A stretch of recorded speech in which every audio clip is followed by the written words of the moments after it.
Plantitos at plantitas! Kailangan nyo ba ng pandilig na gentle?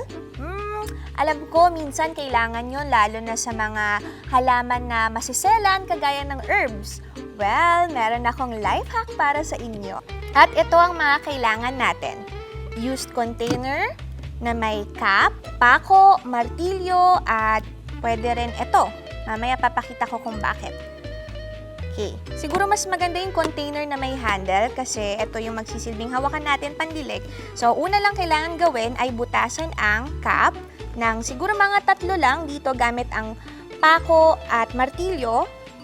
At ito ang magiging itsura niya. May butas, 3. Pagkatapos nito, sunod naman na bubutasan natin ay yung gilid ng bote malapit sa handle. At ito na lang yung gagamitin ko para mas mabilis. Paiinitan natin tong pako.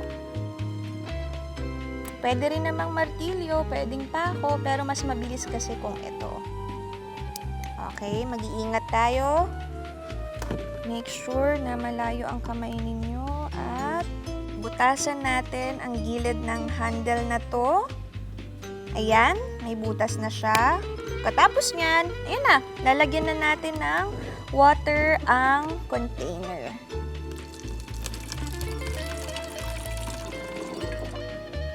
Ayan. Takpan natin siya ng cap at ayan, pwede nyo nang diligan ng inyong mga halaman. At kung gusto nyo ng mahinang agos, tatakpan nyo lang ang butas na to gamit ang inyong thumb.